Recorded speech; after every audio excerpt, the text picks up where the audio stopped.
नमस्ते, मैं हूं किशोर अजवाणी। बिहार में विधानसभा चुनाव में सब कुछ पहले जैसा है। वही मुद्दे, जातियों के वोट बैंक का वही पुराना गणित। इसमें नया है सिर्फ ये कि दो बड़े और दो छोटे राजनीतिक गठबंधनों के बीच अकेले खिलाड़ी चिराग पासवान का दांव, जिसने सबकी धड़कनें बढ़ा दी। चिराग पासवान बिहार के चुनाव में बंद मुट्ठी की तरह है, जिसमें से क्या निकलेगा कोई नहीं जानता। उनकी पार्टी एलजेपी चुनाव में किसका फायदा करेगी, किसकी उम्मीदों पर पानी फेरेगी, चुनाव बाद किधर जाएगी, इसको लेकर बिहार की राजनीति में गजब का सस्पेंस पैदा हो चुका है। चिराग पासवान खुद को पीएम मोदी का हनुमान और बीजेपी का शुभचिंतक बता रहे हैं।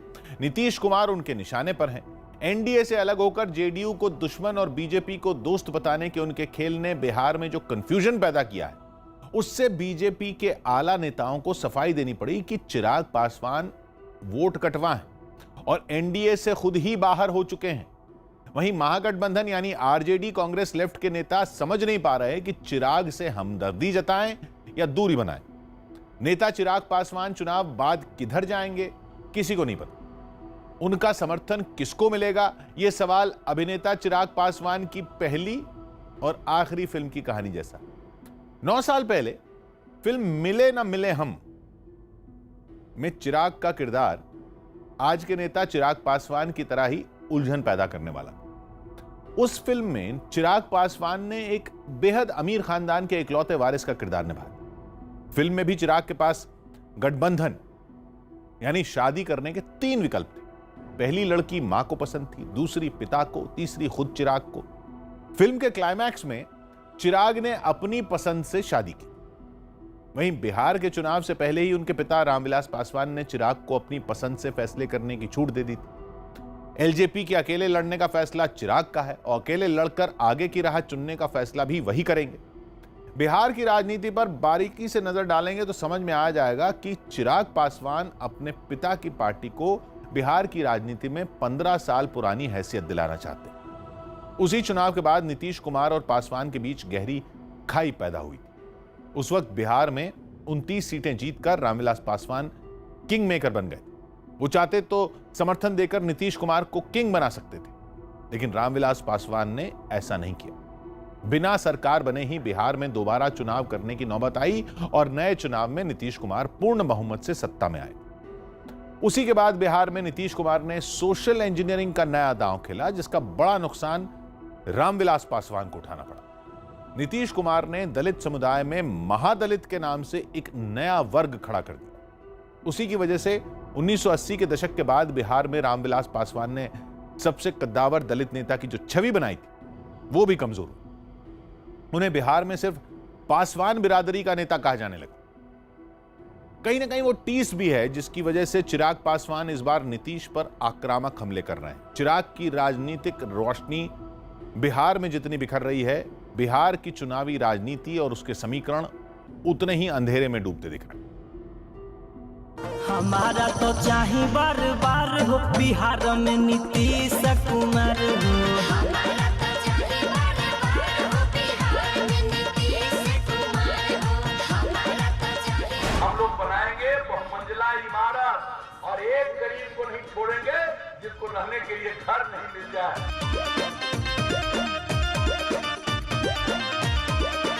गरीबों का राशन तो खाए खाए, यहाँ पर तो गाय भैंस का चारा भी खा गए थे।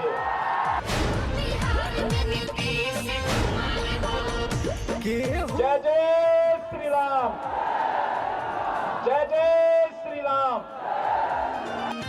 चाचा नीतीश जी के आजकल हम देखते कहता है इतना लोगों को नौकरी दे। अच्छा, ऐसा कहीं है कोई दुनिया में जी?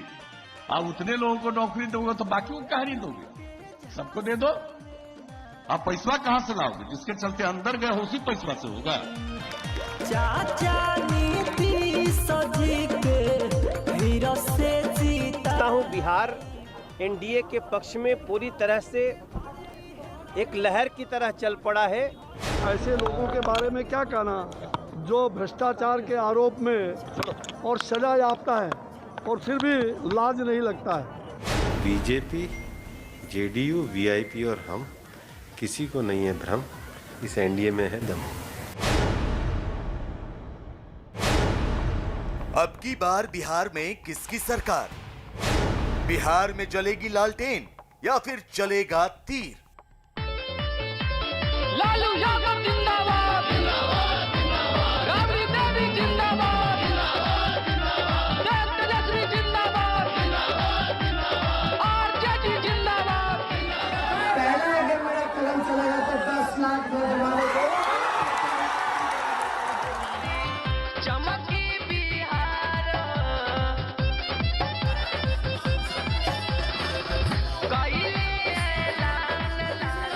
हमने पूरा मान बना लिए हैं। युवा नेता है तेजस्वी यादव, उनको हमने चाहते हैं कि मुख्यमंत्री बने।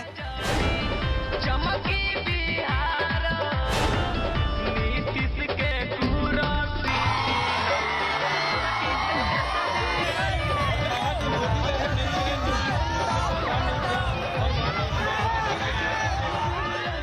लालू यादव बहुत कंफ्यूजन है एक क्लेम में जारी। राबड़ी देवी जिंदाबाद।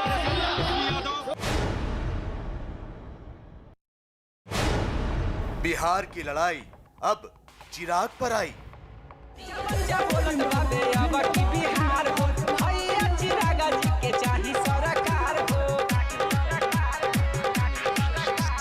चिराग जी ने कहा है वो बीजेपी के साथ है। चिराग जी ने एक ऐसा उम्मीदवार खड़ा किया है जिससे कि भारतीय जनता पार्टी का वोट कट सके।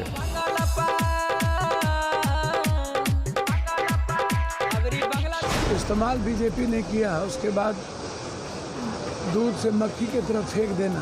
और नीतीश कुमार जी को पहले ही से चिराग पासवान जी को एनडीए से बाहर निकालने के लिए हर तरह की कोशिश करते रहे हैं। राबड़ी देवी का कहना है कहीं कव्वाली चुनाव प्रचार का जरिया बन गई है तो कहीं नेताजी खुद ठुमके लगाकर वोट की गुहार लगा रहे हैं। बिहार के चुनाव में हर रंग नजर आने लगा है। 28 अक्टूबर को होने वाले पहले चरण की वोटिंग से पहले सभी राजनीतिक दलों ने चुनाव अभियान तेज कर दिया है। रैलियों में नेताजी जनता के सामने वादों की पोटली लिए वोटों की विनती कर रहे हैं। कोई बिहार में जंगल राज की याद दिलाकर सुशासन की बात कर रहा है,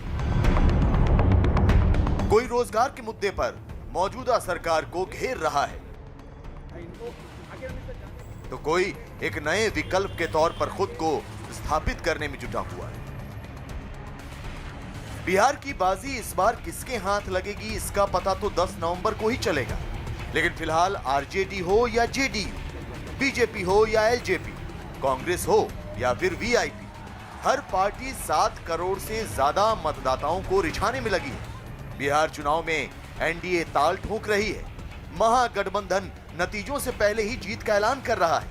निर्दलीय अपनी किस्मत आजमा रहे हैं, जबकि राजनीति के पुराने सूरमा भी मैदान में डटे हुए हैं। कुल मिलाकर मुकाबला दिलचस्प होता जा रहा है, खासकर चिराग पासवान के एनडीए से अलग होकर चुनाव लड़ने का ऐलान करने के बाद।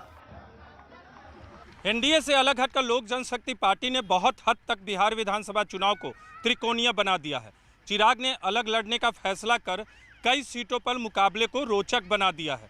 चाहे दिनारा हो या सासाराम, ब्रह्मपुर हो या पालीगंज, इन सीटों पर एलजेपी के उम्मीदवार कड़ी टक्कर दे सकते हैं और यही वजह है कि चिराग फैक्टर पर बिहार में चर्चा गर्म है। जेडीयू, आरजेडी और बीजेपी, बिहार की राजनीति में इन पार्टियों के जनाधार में सेंध लगाने के लिए एलजेपी ने अकेले चुनाव लड़ने का फैसला किया।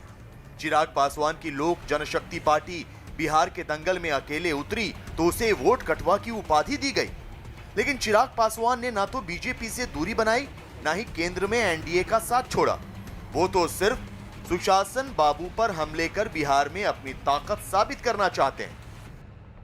बिल्कुल नहीं बनेंगे। मेरा संकल्प है कि उनको प्रदेश का मुख्यमंत्री, जनता दल यूनाइटेड के हर प्रत्याशी को हराना मेरा लक्ष्य है। हाँ। मेरा अलायंस आज की तारीख में विकास के एजेंडे के साथ है और मैं प्रधानमंत्री जी और उनके विकास का जो एजेंडा है उसके साथ था, हूँ और रहूँगा। अब उस पर क्या टिप्पणी करनी है? उन्होंने अपनी रास्ता अलग चुन रहा है, वो इंडिपेंडेंट लड़ रहे हैं, वो लड़े। उनको समझाने का प्रयास किया गया था, वो समझे नहीं।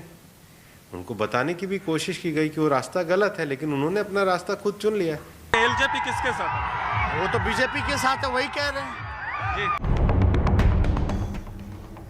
रामविलास पासवान कहते थे कि सरकार बनाने की चाबी उनके पास है, लेकिन अक्टूबर 2005 में हुए चुनाव में जेडीयू और बीजेपी गठबंधन ने 141 सीटें जीतकर पासवान और उनकी पार्टी की अहमियत लगभग खत्म कर दी। लेकिन इस बार चुनावी मुकाबला काफी दिलचस्प होता जा रहा है। सबकी नजरें इस बात पर टिकी हैं कि इस बार क्या चिराग पासवान सत्ता की चाबी हथिया सकेंगे? क्या एलजेपी बिहार में किंग मेकर बन पाएगी? हालांकि फिलहाल एक बात तो लगभग तय नजर आ रही है, वो ये कि चिराग पासवान के अकेले चुनावी दंगल में कूदने से एनडीए को नुकसान हो सकता है। जेडीयू के खिलाफ एलजेपी के लड़ने से बिहार की आधी से ज्यादा सीटों पर एनडीए में उलझन होगी। एलजेपी के अलग चुनाव लड़ने से वोट का बंटवारा होने की संभावना है। इससे महागठबंधन को फायदा हो सकता है, जो पहले से ही एनडीए की दरार का फायदा उठाने की जुगत बिड़ा रहा है। बिहार में दलित समुदाय की आबादी करीब 17% है, जिसमें से एक विशेष जाति के करीब 5% वोटर एलजेपी का वोट बैंक माने जाते हैं। 2015 के चुनाव में एनडीए में रहते हुए एलजेपी ने 42 सीटों पर प्रत्याशी उतारे थे, जिसमें महज 2 विधायक जीते थे। हालांकि एलजेपी को इन सीटों पर 28.79% वोट मिले थे, जो कि राज्य स्तर पर 4.83% है। ऐसे में एलजेपी के एनडीए से अलग होने से जेडीयू को चुनाव में करीब 5% वोट का नुकसान उठाना पड़ सकता है। उद्देश्य तो उनका ये है, उन्होंने घोषित उद्देश्य ये है कि नीतीश कुमार को दोबारा मुख्यमंत्री नहीं बनने देंगे, और उनके सपने ये हैं कि वो इतनी ज़्यादा सीटें जीत ले लेंगे कि बीजेपी के साथ मिलके वो बीजेपी का मुख्यमंत्री बनवाएंगे।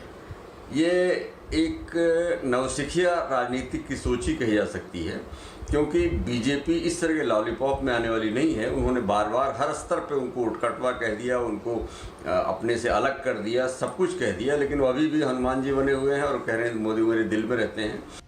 अब बिहार में ऊंट किस करवट बैठता है, इसका इंतजार तो सबको है, लेकिन लोक जनशक्ति पार्टी के प्रदेश अध्यक्ष और सांसद प्रिंस राज राबड़ी देवी से मिलने क्या पहुंचे एक नए समीकरण की चर्चा भी गर्मा गई।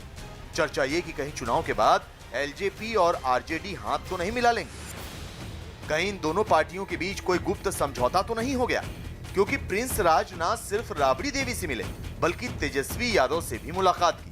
हालांकि कैमरे पर उन्होंने इस मुलाकात को राजनीतिक मुलाकात मानने से साफ इनकार कर दिया।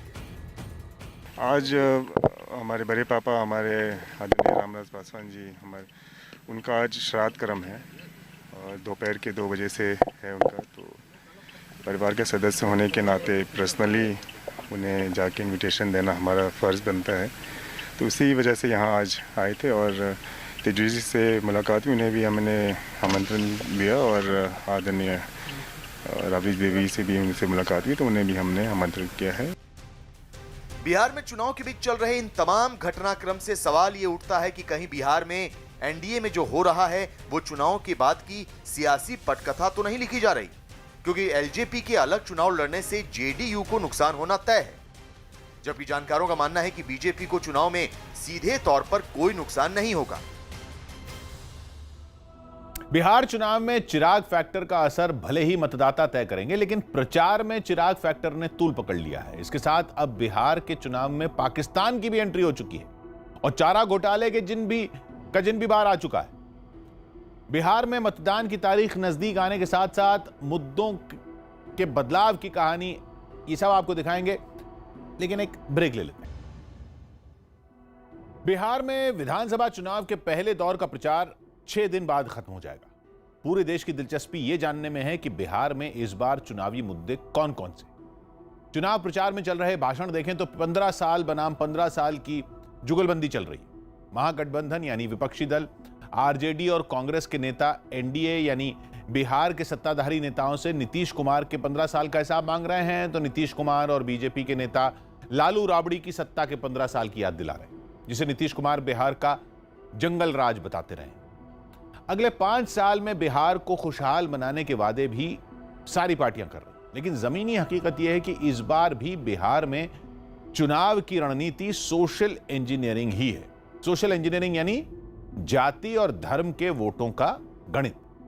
यह शब्द 2007 में यूपी के विधानसभा चुनाव से चर्चा में आया था। जब दलित, ब्राह्मण और अल्पसंख्यक वोटों के दम पर बीएसपी पूर्ण बहुमत से सत्ता में आई। हालांकि सोशल इंजीनियरिंग यूपी से बिहार की राजनीति में नहीं पहुंचा, वहां तो जातियों की राजनीति की नींव देश के आजाद होने से पहले ही पड़ चुकी थी। 1930 के दशक में कांग्रेस और असेंबली की राजनीति में बिहार की सवर्ण जातियों का दबदबा था। उसे तोड़ने के लिए ओबीसी के 3 नेताओं ने एक संगठन खड़ा किया जिसे त्रिवेणी संघ नाम दिया गया था। आजादी के बाद बिहार की सत्ता की बागडोर भी सवर्णों के हाथों में ही रही। उनका दबदबा तोड़ने के लिए 60 के दशक में समाजवादी नेता राम मनोहर लोहिया ने नारा दिया था कि पिछड़े मांगे 100 में 60, यानी पिछड़ों को सत्ता में 60% हिस्सेदारी चाहिए। 1977 में जेपी आंदोलन के बाद बिहार में कर्पूरी ठाकुर की सरकार बनी तो पिछड़ों का आरक्षण लागू करने वाला बिहार पहला राज्य था। बिहार की मौजूदा राजनीति में जितने भी कद्दावर नेता रहे वो जेपी आंदोलन के दौर में ही पैदा हुए। वो पहले खुद को समाजवादी बताते, लेकिन मंडल कमीशन की राजनीति के बाद धीरे धीरे वो जातियों के नेता बनते चले गए। पार्टियों की पहचान भी जाति से ही जुड़ी हुई। इसीलिए जब चुनाव में टिकटों का बंटवारा हुआ तो लोगों की दिलचस्पी यही जानने में थी कि कौन सी पार्टी ने किस जाति के कितने लोगों को टिकट दिया। अब दिलचस्प बात यह कि हर पार्टी ने वही किया जिसके बारे में लोग पहले से जानते थे। आरजेडी ने यादव कार्ड खेला, नीतीश ने पिछड़ा अति पिछड़ा और कांग्रेस ने सवर्णों पर दाव लगाया। इस खेल में बची बीजेपी जिसे जातियों की गोलबंदी रास नहीं आती, इसलिए चुनाव प्रचार में बीजेपी हिंदुत्व और राष्ट्रवाद के सहारे। बिहार में आर्टिकल 370 से लेकर पाकिस्तान और अयोध्या में राम मंदिर का मुद्दा बीजेपी के हर स्टार प्रचारक की जुबान पर है।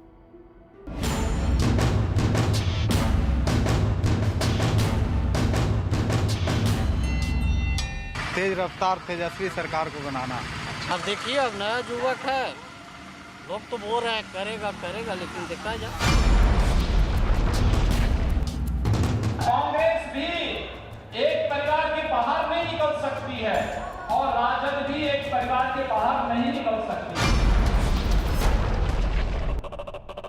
इतने ये लोग परेशान हैं, हताश हैं, निराश हैं। अब इनको समझ में आ गया कि इनकी सरकार अब दोबारा बनने वाली नहीं है। कुछ लोगों को अपनी चिंता रहती है, लोगों की चिंता नहीं है। लोगों को भ्रमित करके और किस किस तरह से वोट लेकर के राज करते रहे।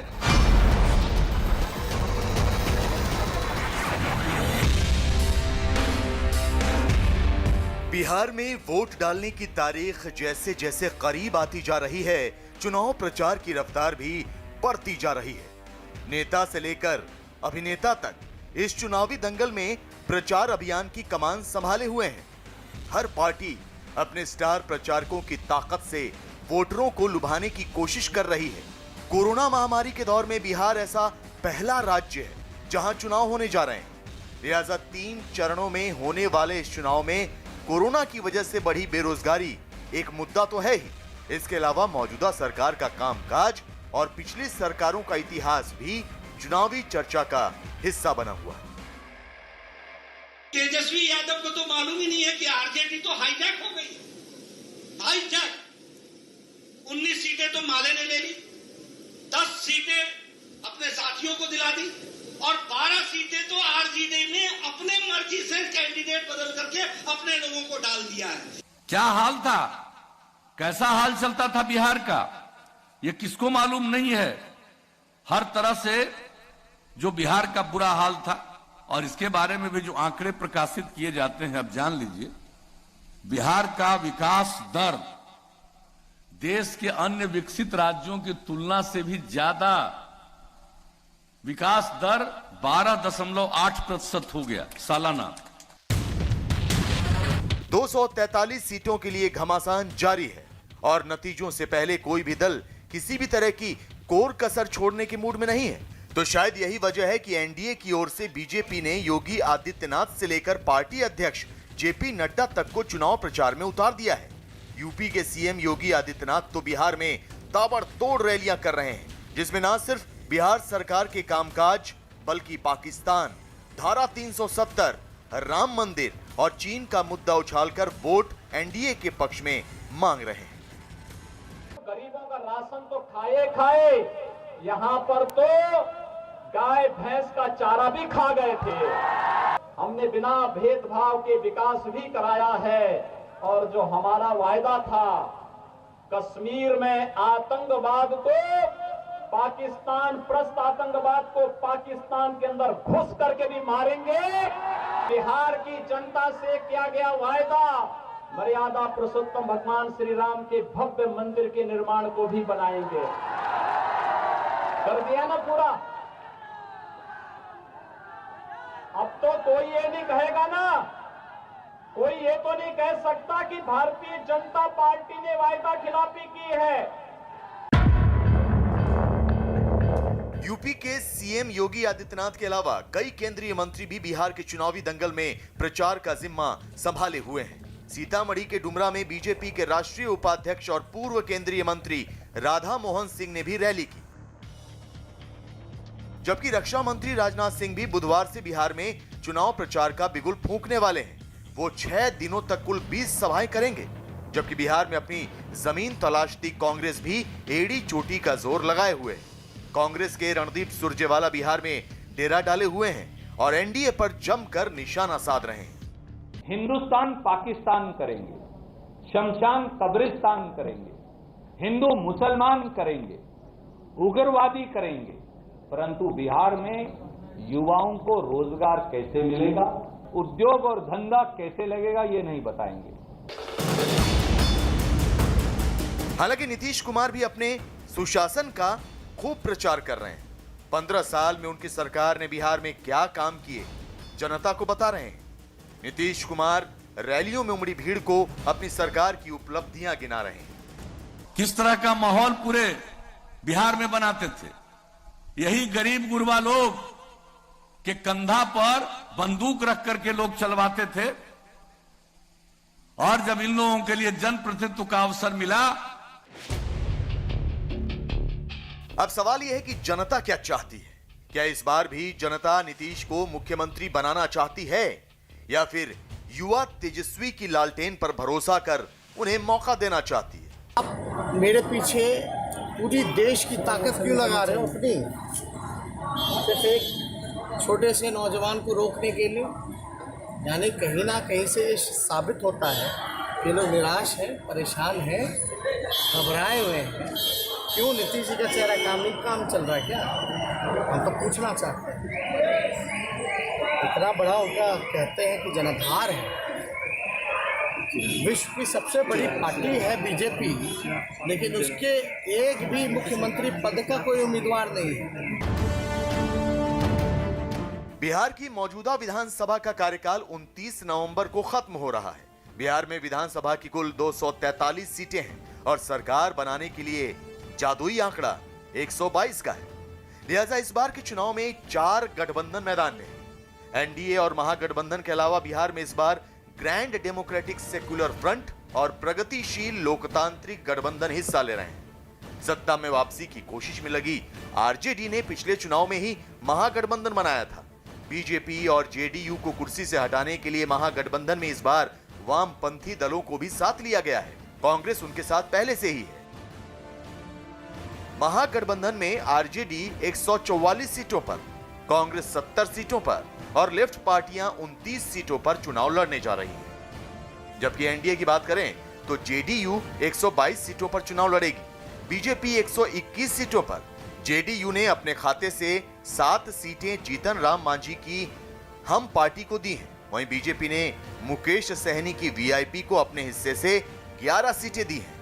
यशस्वी हमारी तारीफ करेंगे क्या, आप मुझे बता दीजिए। उनकी नाव डूब रही है, उनसे इतने उनके खेवनहार अलग हो गए, जीतन राम मांझी अलग हो गए, उपेंद्र कुशवाहा अलग हो गए, मुकेश सहनी वीआईपी पार्टी के अलग हो गए, विकासशील इंसान पार्टी के। तो इस कारण उनको भी तो कोई सहारा चाहिए, तो बोलते हैं, तो बोलने पर क्या दिक्कत है। देश की राजनीति में बिहार की अहमियत किसी से छिपी नहीं है। केंद्र में कांग्रेस की जड़ें हिला देने वाले जेपी आंदोलन की शुरुआत भी यहीं से हुई थी। ऐसे में ये चुनाव बेहद अहम हो गए हैं, राज्य और केंद्र दोनों के लिहाज से।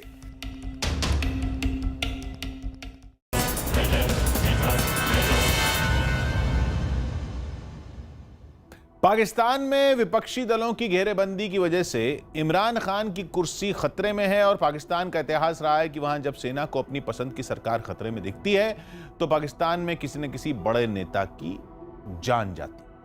खबर है कि पाकिस्तान में एक बार फिर बड़ी खूनी साजिश रची जा चुकी है। वहां 11 दलों के विपक्षी गठबंधन पीडीएम यानी पाकिस्तान डेमोक्रेटिक मूवमेंट की 25 अक्टूबर को बलूचिस्तान में बड़ी रैली है। उसी दौरान या उससे पहले ही पीडीएम के किसी बड़े नेता को मौत के घाट उतारा जा सकता है। ऐसे संकेत पाकिस्तान से मिलने शुरू हो गए। पीडीएम के नेताओं को भी अब लग रहा है कि 2 दिन पहले कराची के होटल का कमरा तोड़कर नवाज शरीफ के दामाद सफदर अवान की गिरफ्तारी एक तरह से चेतावनी थी। सफदर अवान को फिलहाल जमानत पर रिहा कर दिया गया। पाकिस्तान के अखबार डॉन के मुताबिक पाकिस्तान के विपक्षी दलों ने दावा किया कि मरियम नवाज के पति को एजेंसी के इशारे पर गिरफ्तार किया गया। पाकिस्तान में एजेंसी का एक ही मतलब होता है, वहां की खुफिया एजेंसी आईएसआई। पाकिस्तानी मीडिया के मुताबिक आईएसआई ने कराची के पुलिस प्रमुख को बंधक बनाया और सफदर अवान की गिरफ्तारी के वारंट पर जबरन दस्तखत करा। मरियम नवाज ने आईएसआई की साजिश का एक और अहम पहलू मीडिया को बताया। उन्होंने दावा किया कि जिस वकास अहमद खान की शिकायत पर उनके पति को गिरफ्तार किया गया था वो शख्स आतंक से जुड़े एक केस में कराची की एंटी टेररिस्ट कोड से भगोड़ा घोषित है।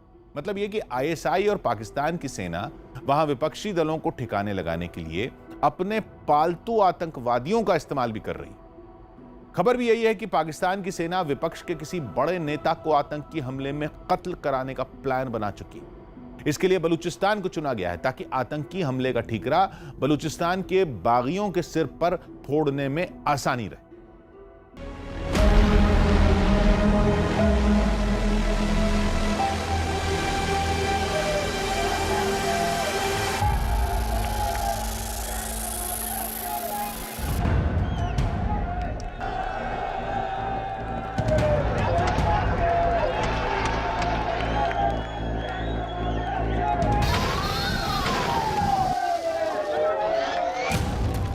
पाकिस्तान के रावलपिंडी में हुआ ये वो धमाका था जिसने पाकिस्तान की ही तस्वीर और तकदीर नहीं बदली बल्कि दुनिया के कई सियासी समीकरणों में उलटफेर कर दिया।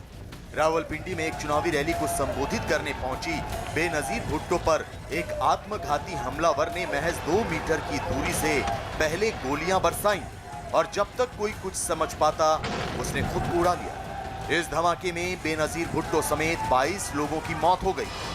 पाकिस्तान में बेनजीर भुट्टो के कत्ल की जांच से जुड़ी फाइल अभी तक बंद नहीं हुई है। पाकिस्तान की जनता को अभी तक इस सवाल का जवाब नहीं मिला है कि बेनजीर भुट्टो का कत्ल किसने किया और इसे अंजाम किन लोगों ने दिया था, क्योंकि इस कत्ल से कट्टरपंथियों और पाकिस्तानी सेना दोनों को फायदा हुआ था। इसलिए लोग भी सोचते हैं कि इस सवाल का जवाब नहीं मिलेगा। लेकिन पाकिस्तान में ठीक उस समय के हालात के बराबर अभी हालात बन चुके हैं और सूत्रों की अगर माने तो पाकिस्तानी सेना अपने दामन पर लगे दाग धोने के लिए फिर किसी बड़ी हस्ती को मौत की नींद सुला सकती है। और सूत्रों का यह भी कहना है कि इसके लिए उन्होंने एक ब्लूप्रिंट भी तैयार कर लिया है।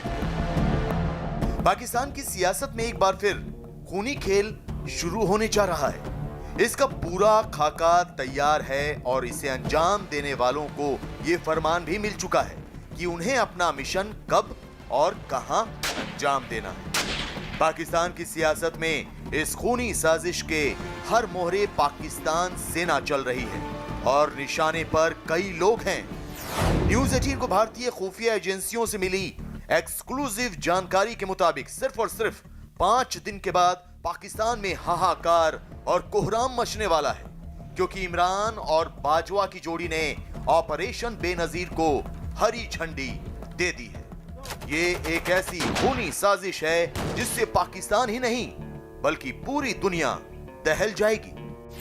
न्यूज़ 18 को खुफिया सूत्रों से मिली सनसनीखेज जानकारी के मुताबिक पाकिस्तान में किसी बड़े नेता के कत्ल की तैयारी हो चुकी है। यही नहीं, इस काम को अंजाम देने की तारीख भी तय की जा चुकी है। न्यूज़ 18 को मिली जानकारी के मुताबिक 25 अक्टूबर यानी 5 दिन बाद पाकिस्तान में किसी बड़े नेता की हत्या हो सकती है। दरअसल 25 अक्टूबर को बलूचिस्तान की राजधानी क्वेटा में विपक्ष के गठबंधन की रैली होने जा रही है। इसी रैली में बड़ा आतंकी हमला करने की तैयारी है जिसमें निशाने पर कोई बड़ा नेता होगा। इस साजिश का सबसे हैरत अंगेज पहलू यह है कि यह मर्डर प्लान पाकिस्तान सेना ने तैयार किया है और इस साजिश के मास्टरमाइंड पाकिस्तान सेना के प्रमुख जनरल कमर जावेद बाजवा खुद हैं। पाकिस्तान में 17 अक्टूबर से 11 विपक्षी दलों के गठबंधन ने सरकार और सेना के खिलाफ हल्ला बोल शुरू किया है। इस अभियान के तहत विपक्ष के सभी नेता एक मंच पर आकर रैलियां कर रहे हैं। अभी तक कराची और गुजरांवाला में रैली हो चुकी है। 25 अक्टूबर को क्वेटा में रैली होनी है। जिस तरह से विपक्ष के गठबंधन को लोगों का समर्थन मिल रहा है, उससे पाकिस्तानी सरकार और पाक सेना की नींद उड़ चुकी है। सूत्रों की माने तो पाक सेना अपने दामन को बचाने के लिए फिर से कोई खूनी खेल शुरू करने जा रही है। 25 अक्टूबर या उससे पहले ही पाकिस्तान के किसी बड़े नेता की हत्या का जो ब्लूप्रिंट तैयार हुआ है, उसे अंजाम तक पहुंचाने के लिए पाकिस्तान सेना में लगातार गुप्त बैठकों का दौर चल रहा है और हर बैठक में सेना प्रमुख बाजवा जरूर शामिल होते हैं। इस खूनी प्लान को अंजाम देने के लिए अब आखिरी बैठक भी हो चुकी है। ये बैठक 18 अक्टूबर को रावलपिंडी में सेना के मुख्यालय में हुई, जिसमें पाकिस्तान सेना के प्रमुख कमर जावेद बाजवा भी शामिल थे। इसके अलावा इस बैठक में आईएसआई प्रमुख और डीजी आईएसपीआर को भी बुलाया गया था। उनके अलावा इस बैठक में सेना के सभी कोर कमांडर भी मौजूद थे। इसी बैठक में हमले की तैयारी पर आखिरी मुहर लगी और आईएसआई को हमले की जिम्मेदारी सौंपी गई।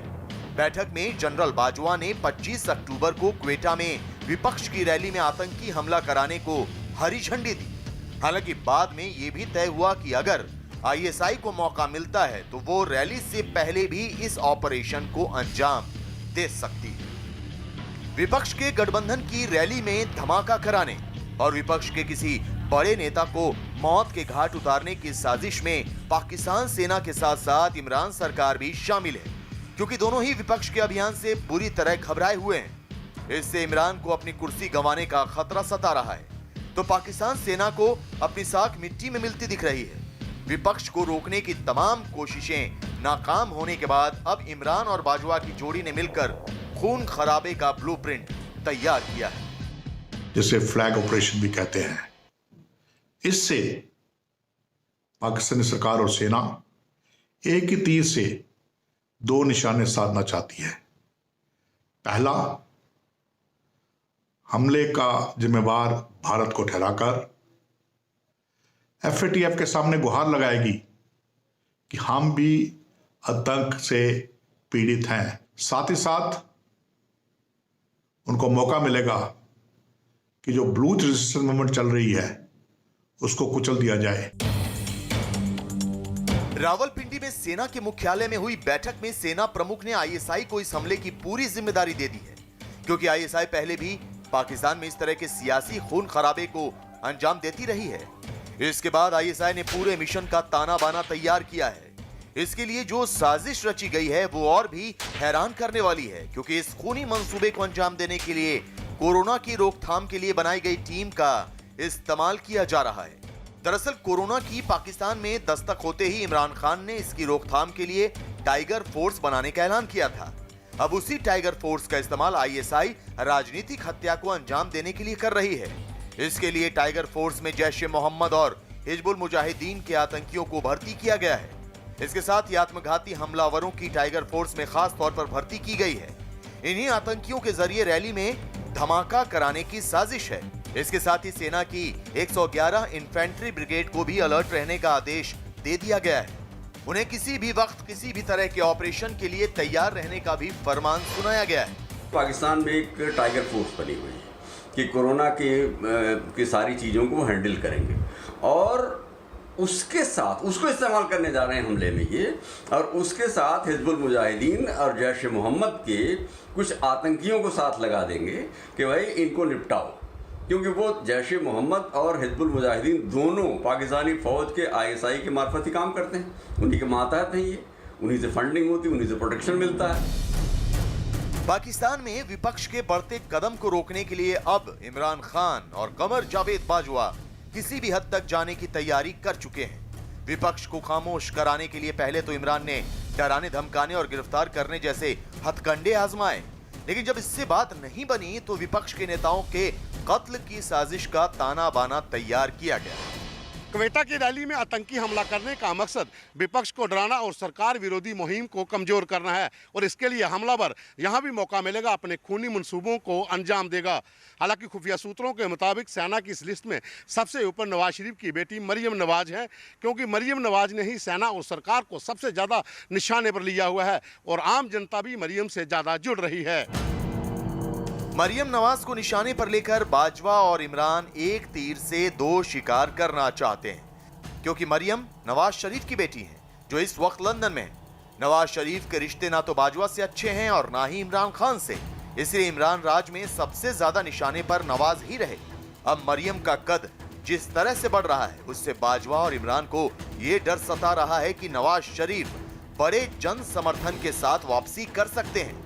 ऐसा हुआ तो दोनों की मुश्किलें बढ़ जाएंगी। पंजाब के नवाज शरीफ है, उनके पिताजी की हिम्मत नहीं पड़ी सिंध में इतने ज़्यादा लोगों को इकट्ठा करने का, लेकिन चूंकि सरकार से फौज से वहाँ जनता में अवाम में बहुत नाराज़गी है, इसलिए वहाँ पे भीड़ हुई और उस भीड़ को देखते हुए हमें तो ये डर लग रहा है कि कहीं जिस तरह से इन्होंने बेनज़ीर भुट्टो को निपटाया था उसी तरह से ये मरियम नवाज की भी हत्या न कर दें। पाकिस्तान सेना बलूचिस्तान में देश के किसी बड़े नेता का कत्ल कराकर सिर्फ अपना दामन बचाने में ही नहीं लगी, ये साजिश इसके कहीं आगे की है और इसमें निशाने पर हिंदुस्तान भी है, जिसका सच कहीं ज्यादा खौफनाक है। पाकिस्तान के किसी बड़े विपक्षी नेता को मारने की साजिश के पीछे एक तीर से दो निशाने साधने की रणनीति भी हो सकती है। इससे पाकिस्तान के 11 विपक्षी दलों का इमरान सरकार के खिलाफ आंदोलन खत्म हो जाएगा और उसी के बहाने पाकिस्तान की सेना को भारत के साथ तनाव बढ़ाने का बहाना भी मिल जाएगा। खुफिया सूत्रों को शक है कि इसी वजह से आतंकी हमले के लिए बलूचिस्तान को चुना गया। पाकिस्तान की सेना की पुरानी आदत रही कि बलूचिस्तान में जब भी कोई गड़बड़ होती है तो वो भारत पर अनाप शनाप आरोप लगाने लगती। हैरानी है कि पाकिस्तान के लोग उस पर भरोसा भी कर लेते हैं, जबकि पाकिस्तान के लोग अगर अपने देश में राजनीतिक हत्याओं का इतिहास याद कर लें तो उन्हें पाकिस्तान की फौज और आईएसआई का पूरा गेम प्लान समझ में आ जाएगा। वहां के नेताओं को भी समझ में आ जाएगा कि उनके लिए सबसे खतरनाक जगह रावलपिंडी है, जहां पाकिस्तान की फौज का हेडक्वार्टर है। अब से 69 साल पहले पाकिस्तान के पहले प्रधानमंत्री लियाकत अली खान को 1 लाख लोगों की भीड़ के सामने रावलपिंडी के कंपनी बाग में गोलियों से भून दिया गया। गोली मारने वाले को पाकिस्तान की सेना ने मौके पर ही मार दी, उसे पकड़ने की कोशिश नहीं की। बाद में पाकिस्तानी सेना ने दावा किया कि गोली मारने वाला पेशेवर हत्यारा और अफगानिस्तान का आतंकवादी था। उसी रावलपिंडी में 13 साल पहले बेनजीर भुट्टो की भी हत्या हुई थी। पाकिस्तान की सेना ने उसे भी आतंकी हमला बताया था। हालांकि भुट्टो की पार्टी पीपीपी का अब भी यही आरोप है कि बेनजीर की हत्या की साजिश तब के तानाशाह जनरल परवेज मुशर्रफ के इशारे पर पाकिस्तान की सेना और आईएसआई ने ही रची थी। उससे पहले बेनजीर भुट्टो के छोटे भाई शाहनवाज भुट्टो को फ्रांस में जहर देकर मार दिया गया, जिसे पाकिस्तान की सेना और आईएसआई ने शराब और ड्रग्स के ओवरडोज का मामला बताया था। बेनजीर भुट्टो के ही एक और भाई मुर्तजा भुट्टो को आतंकी बताकर पाकिस्तान की फौज ने एक मुठभेड़ में मारने का दावा किया। मतलब यह कि पाकिस्तान की सेना के पास टारगेट किलिंग के तरीकों की कमी नहीं है। भाड़े के हथियारों से लेकर आतंकी हमले तक पाकिस्तान की सेना कुछ भी कर सकती है।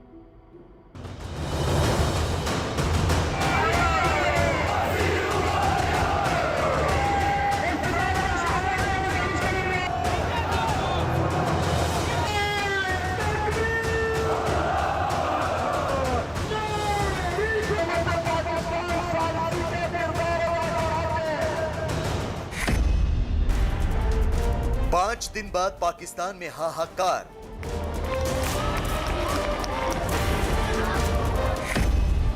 25 अक्टूबर तक बड़े खून खराबे की आशंका।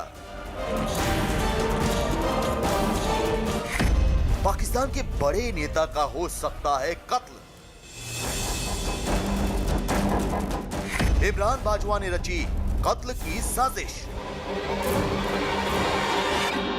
पाकिस्तान में सरकार और सेना के खिलाफ जो आंदोलन विपक्ष के गठबंधन ने शुरू किया है, उससे इमरान खान की गद्दी तो डगमगा ही रही है। पाकिस्तान सेना की भी नींद उड़ गई है, क्योंकि विपक्ष खुलेआम इमरान को सेना की कठपुतली बता रहा है और इमरान को जनता के बजाय सेना का चुना हुआ प्रधानमंत्री करार दे रहा है। लेकिन तुम जरा आवाम को बताओ कि इस नौकरी पे जिस पे अभी तुम्हें सिलेक्टर्स ने रखा हुआ है, इस नौकरी के अलावा तुमने कभी कोई नौकरी की? अब इस हुकूमत को, इस सिलेक्टेड को, इनके सिलेक्टर्स को हमारा पेज पे आना पड़ेगा। विपक्ष के इस हमले को कमजोर करने के लिए इमरान और है। इसकी बड़ी वजह है कि पाकिस्तान में पहली बार खुलकर सेना पर उंगली उठने लगी है, जो सेना को बर्दाश्त नहीं हो रहा, क्योंकि विपक्ष का गठबंधन सीधे सेना को निशाना बना रहा है, जिससे पाकिस्तान अधिकृत कश्मीर और गिलगित बाल्टिस्तान में सेना के खिलाफ आंदोलन तेज हो गए हैं। खैबर पख्तूनख्वा में भी लोग सेना के खिलाफ सड़क पर आ गए हैं। इसके साथ ही विपक्षी दल सैन्य अफसरों के भ्रष्टाचार का भी भंडाफोड़ कर रहे हैं। विपक्ष के निशाने पर आसिम बाजवा हैं, जिनकी हजारों करोड़ की संपत्ति का पर्दाफाश हो चुका है। आसिम बाजवा पूर्व सैन्य अफसर हैं और कुछ दिन पहले तक वो इमरान खान के सलाहकार के तौर पर भी काम कर रहे थे। भ्रष्टाचार के मामले में नाम आने के बाद उन्हें इस्तीफा देना पड़ा था। आसिम बाजवा भ्रष्टाचार के मामलों में गिरे हुए हैं और आहिस्ता आहिस्ता उनकी करतूतों की परतें खुलना शुरू हो रही हैं, जिससे पाकिस्तानी सेना के बड़े अफसरों का नाम भ्रष्टाचार के मामलों में सामने आ रहा है। विपक्ष का गठबंधन इसे मुद्दा बना रहा है। हालांकि पाकिस्तानी सेना ने इस मामले को शांत करने के लिए आसिम बाजवा को विदेश भेजने की कोशिश की थी, लेकिन विपक्ष के गठबंधन ने इसे तूल बना दिया, जिसके बाद पाकिस्तान सेना की ये साजिश नाकाम हो गई। पाकिस्तान में अब तक सियासी दलों की डोर सेना के हाथों में रहती थी, लेकिन ऐसा पहली बार हो रहा है कि राजनीतिक दलों ने सेना पर उंगली उठानी शुरू कर दी है। इससे पाकिस्तान सेना के जुल्मों के शिकार लोगों को भी हौसला मिल रहा है और वो खुलकर सामने आ रहे हैं। इससे घबराकर पाकिस्तान सेना के प्रमुख जनरल कमर जावेद बाजवा ने एक तरफ तो विपक्ष के किसी बड़े चेहरे के कत्ल की तैयारी कर रखी है, तो दूसरी ओर सेना के खिलाफ उठ रही आवाज को दबाने की भी कोशिश की जा रही है, ताकि सेना का कच्चा चिट्ठा न खुल जाए। जितने भी सीनियर ऑफिसर पाकिस्तान आर्मी के हैं, वो सब करोड़पति नहीं, वो तो महाकरोड़पति बन गए हैं। तो अगर आप उनकी संपत्ति देखें जो विदेश में है या पाकिस्तान के अंदर ही है, वो तो हज़ार करोड़ में जा रहे हैं। तो एक तरफ से तो उनको ये भी, जहाँ तक पाकिस्तान सेना है, उनको ये भी डर है कि अगर डेमोक्रेसी वहाँ पर असली रूट्स ले भी ले, तो फिर पाकिस्तान का क्या होगा, उनके आर्मी ऑफिसर का क्या होगा, जिस प्रकार से वो लूटमार अभी कर रहे हैं। पाकिस्तान में बड़े राजनीतिक नेताओं की हत्या का लंबा इतिहास रहा है, जिसमें सेना हमेशा ही शामिल होती है, लेकिन ऐसा पहली बार हो रहा है जब सेना और सरकार ने मिलकर विपक्ष के खात्मे की साजिश रची है और इसी साजिश के जरिए भारत पर भी निशाना लगाने की कोशिश की है। हालांकि खुफिया एजेंसियों ने इस साजिश का भंडाफोड़ कर दिया है, जिसके बाद पाकिस्तान सेना काफी सतर्क भी हो गई है।